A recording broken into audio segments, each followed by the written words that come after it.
శ్రీ అరుణాచలేశ్వరాయ నమః. గ్రంథం పేరు కపాలమోక్షం, ఒక ఆత్మయోగి ఆత్మకథ. గ్రంథ రచయిత పరమహంస. అధ్యాయం 91, 1వ భాగం. చివరికి మిగిలేది ఏది? ఇప్పుడే ఈ విశ్వమంతా కనిపించేదంతా కూడా ఒక స్వప్నం అని, నిరంతరంగా కొనసాగే ఆగని జీవ నాటకమని, దీనికి మూలము పరమశూన్యమని, మనమంతా మన దైవాలంతా కూడా ఈ శూన్యం నుండి వచ్చిన స్వప్న శరీరం అని, చిట్ట చివరికి నేను లేను అని, కనిపించే విశ్వజీవ నాటకమునకు అంతం ఉన్నదని, అప్పటిదాకా అసత్యమైన ఇది కాస్త సత్యముగా కనపడుతూనే ఉంటుంది అని, సర్వం శూన్యమే సత్యమని, మనకి సత్యముగా కనిపించేదంతా అలాగే వినిపించేది అంతా కూడా శూన్య బిందువుల నిర్మితమని, ఇవన్నీ కూడా అది ఉన్నదో లేదో తెలియని చూడని ఏకమూల శూన్య బిందువే ఈ మూల విశ్వసృష్టి స్థానమని తెలియగానే నాకు విపరీతమైన ఆనందం వేసింది. మూలం తెలిసినదని ఆనంద స్థితి పొందటం జరిగింది. కొన్ని రోజులు బాగానే నడిచింది. ఎప్పుడైతే నేను గోమయ విభూతిని తయారు చేసుకొని వాడటం మొదలుపెట్టినానో ఆనాటి నుండి ఆనందం నా నుండి దూరం అవుతూ వచ్చింది. అన్నిటి యందు శ్మశాన వైరాగ్య భావాలు మొదలైనాయి. ఎప్పుడైతే కనిపించే విశ్వమంతా కూడా, నేను చూసేది అంతా కూడా ఒక రికార్డు దృశ్యమే అనుభూతి పొందినానో ఆనాటి నుండి నాలో ఆనందమే లేదు. అంతా కూడా ఆనందరహితమే. ఏమీ చూడలేను, ఏమీ తినలేను, ఏమీ చెయ్యలేను. పడుకుంటే కూర్చోవాలనిపిస్తుంది, కూర్చుంటే నిలుచోవాలనిపిస్తుంది, నిల్చుంటే పడుకోవాలనిపిస్తుంది. దేనియందు ఏకాగ్రత లేదు, దేనియందు మనస్సు లేదు.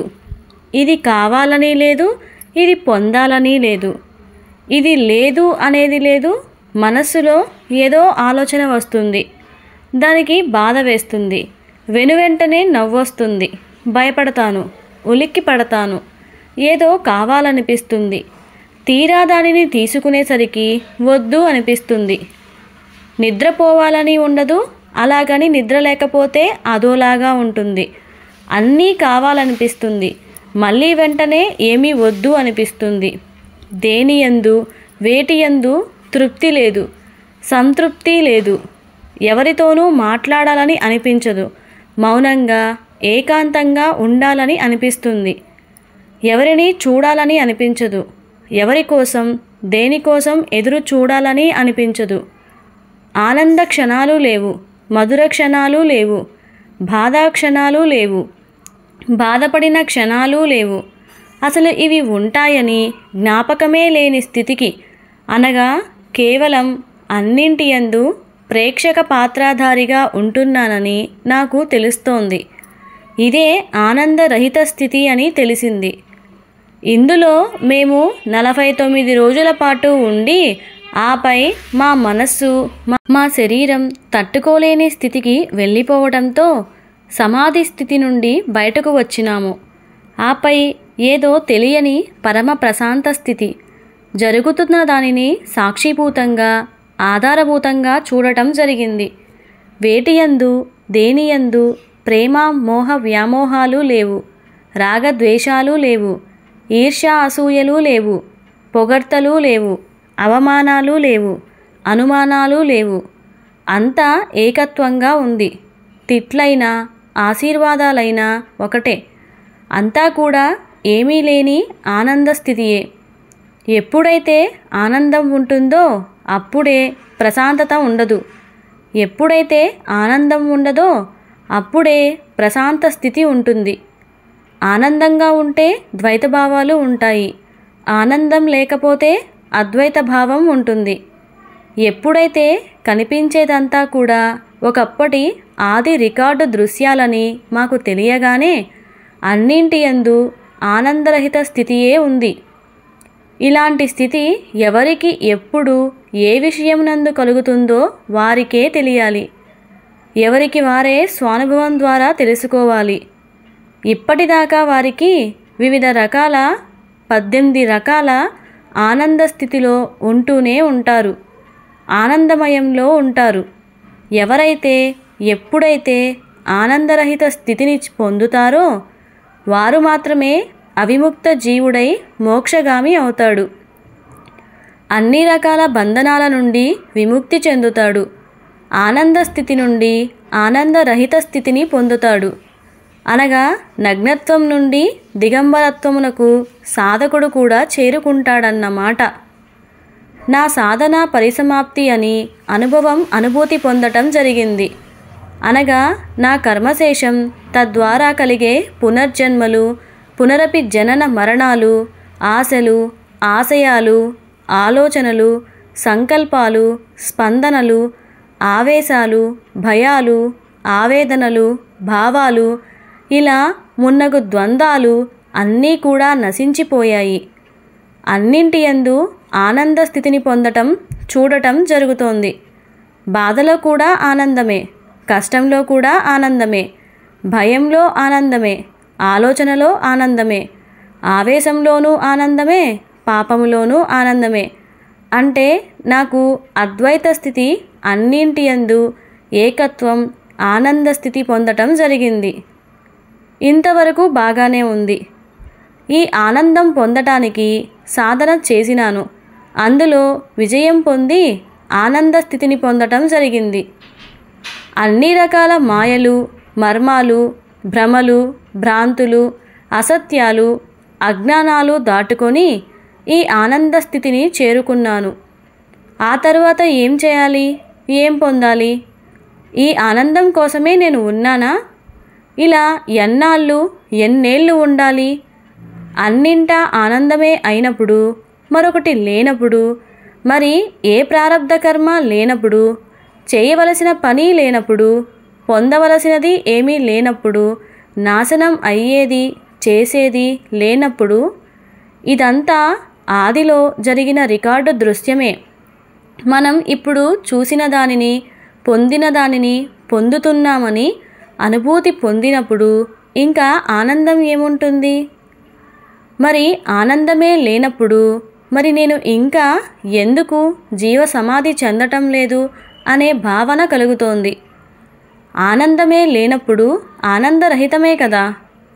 ఇది కూడా పొందితే అన్నింటి యందు ప్రశాంత స్థితి కలుగుతుంది. ఆనందంగా ఉంటే ఆలోచన వస్తుంది. ఆలోచన వస్తే సంకల్పం, తద్వారా స్పందన, ఆపై కర్మ, ఆపై జన్మ, ఇలా జీవనాటకం మొదలవుతుంది. ఆనందమే లేనప్పుడు ఏమీ లేని స్థితి, ఏమీ చెయ్యలేని స్థితి, ఏమీ పొందని స్థితి, ఏమీ పొందలేని స్థితిని, ఇది పరమ ప్రశాంత స్థితి. బానే ఉంది. దీనిని కూడా ఎంతకాలం అనుభవించాలి? ఎన్నాళ్ళు ఆనందరహితంగా ఉండాలి? దేనికోసం ఆనందరహితంగా ఉండాలి? ప్రశాంతత కోసం అయితే ఎన్నాళ్ళు ఉండాలి? ఎన్నేళ్ళు ఉండాలి? మరి నాకు ఎప్పుడు జీవసమాధి కలుగుతుంది? ఏదో ఉండబట్టే నా శరీర త్యాగం స్థితి ఆగిపోతుంది. అది ఇన్నాళ్ళు ఆనందం అనుకున్నాను, అది కాదని తేలిపోయింది. ఆపై ఆనందరహితమైన ప్రశాంత స్థితి అనుకున్నాను, ఇది కూడా కాదని తేలిపోయింది. మరి ఏది నన్ను ఆపుతోంది?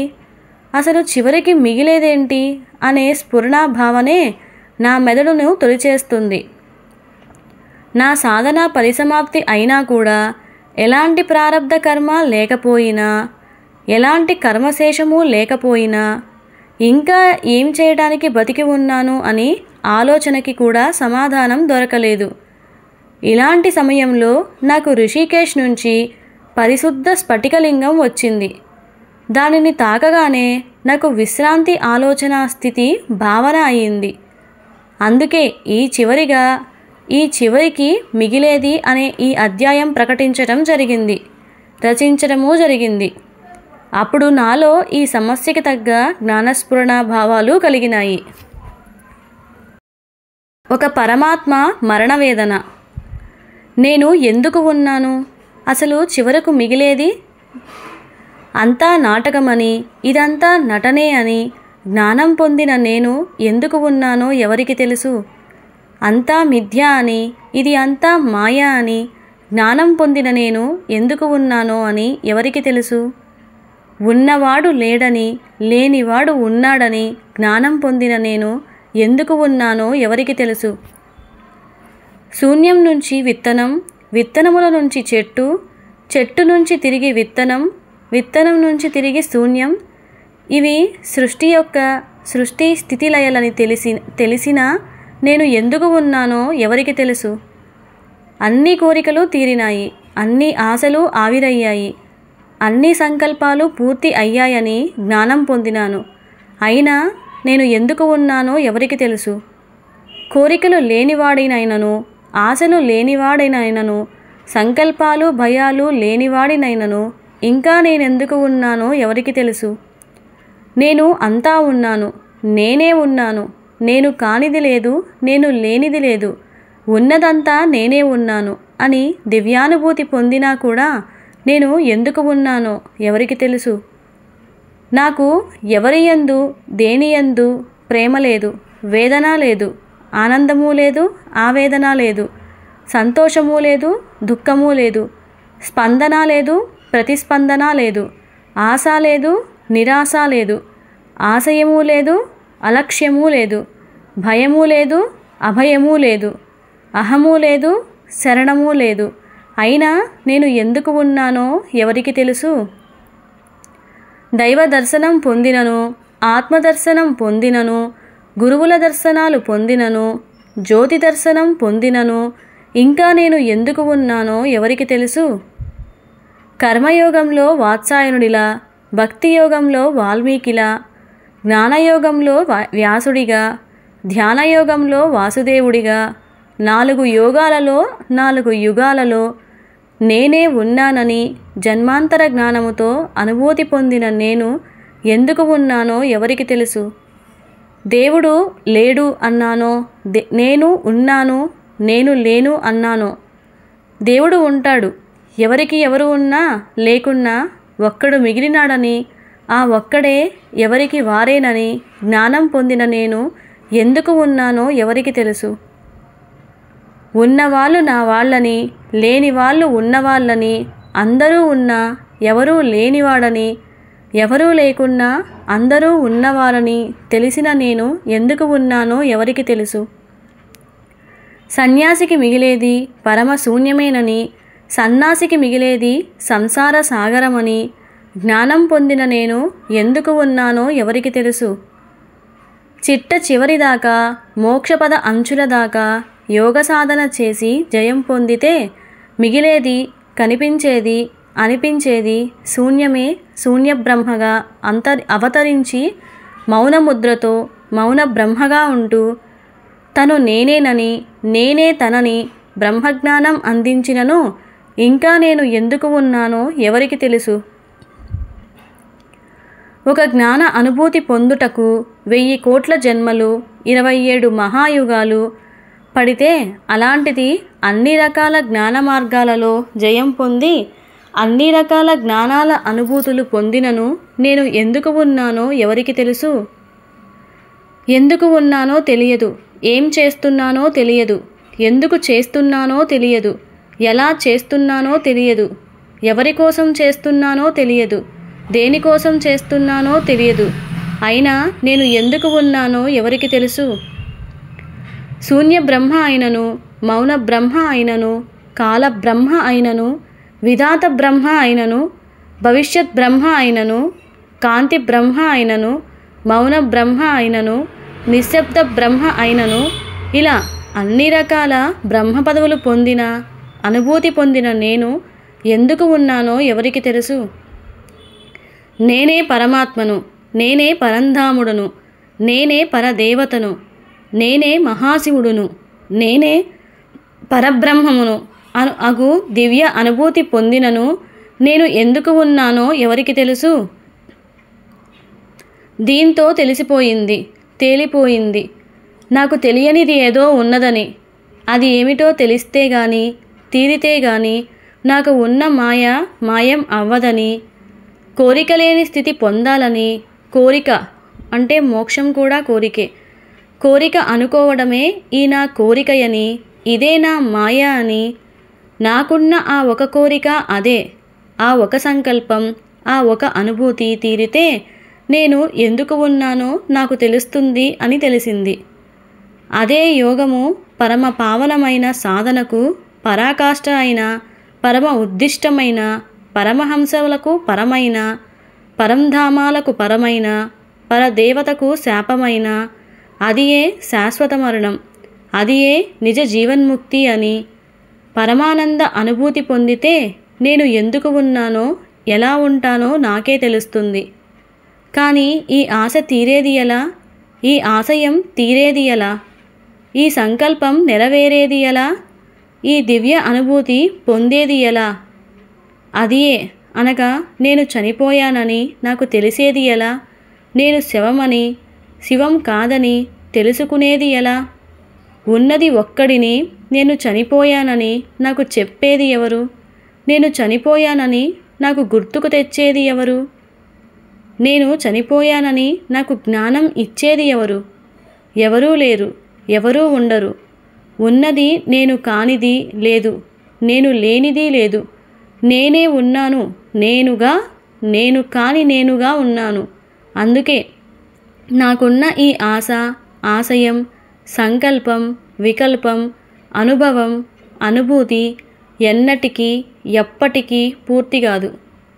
కానీ ఏదో అందుకోవాలనే తాపత్రయం, తెలుసుకోవాలన్న తపన, పొందాలనే ఆరాటము, ఏదో ఇయ్యాలనే ఆవేశము, ఎలా చేయాలో తెలియక ఆవేదనతో జగన్నాటకం పేరుతోనే అనేకమైన నేనే అనేక మంది ఏకమై సృష్టి స్థితి లయలతో త్రిముఖ బ్రహ్మగా, త్రిముఖ ఈశ్వరుడిగా, త్రిముఖ మాతగా అవతరించి అండపిండ బ్రహ్మాండాలను సృష్టించి శాశ్వతమైన మరణపద సోపానం అందుకొనుటకు వైకుంఠపాలి ఆటగా పాములనే భయాలతో, నిచ్చెనలు అనే ఆశలతో, ఆశా భయముతో పరమపద సోపానమైన మోక్షపదమును ఎప్పటికైనా పొందుతానని ఆశయంతో విశ్వరూపధారిగా ఈ విశ్వమును విశ్వాసముతో జగన్నాటక సూత్రధారిగా నాకు నేనే నడిపిస్తున్నానని, నాకు నేనే మహామాయగా ఉన్నానని, మోక్షపదం పొందటం జరగదని తెలిసినను మోక్షం ఎప్పుడో పొందిన విషయం మరచిపోయానని, జ్ఞానం పొందినను మోక్షమే లేదని అనుభవం పొందినను ఈ జగన్నాటకం ఆగదని, ఈ వైకుంఠపాలి ఆట ఆగదని తెలుసు. ఈ ఆట ఆగేదాకా నేను ఉంటానని తెలుసుకున్నాను. అంటే ఆనందం, అలాగే ఆనందరహితం పోయినప్పుడు మనకి, మన మనస్సుకి ఒక విశ్రాంతి కలుగుతుంది. ఎన్నో కోటాను కోట్ల జన్మల పాటు చేసిన పనినే అవిచ్ఛిన్నంగా, అవిశ్రాంతిగా చేస్తూ ఉండటం వలన మనం విశ్రాంతిని కోరడమైంది. ఇది కూడా విశ్రాంతి ఆలోచన అన్నమాట. దీనికోసమే మనం ఉన్నాము. దీనిని పొందటానికి, దీనిని అనుభవించడానికి, దీనిని అందరికీ పంచడానికి, అందరికీ ఇవ్వటానికి మనం ఉన్నామని జ్ఞానస్ఫురణ అయ్యేసరికి తాపీగా ఏమీ పని చేయకుండా, దేనిని కోరకుండా, ఉన్నదానితో, వచ్చిన దానితో, అందిన దానితో తృప్తిపడుతూ విశ్రాంతి తీసుకోవటానికి నా జీవ సమాధి అయిన శరీర త్యాగ ప్రక్రియ ఆగిపోయిందని తెలిసింది.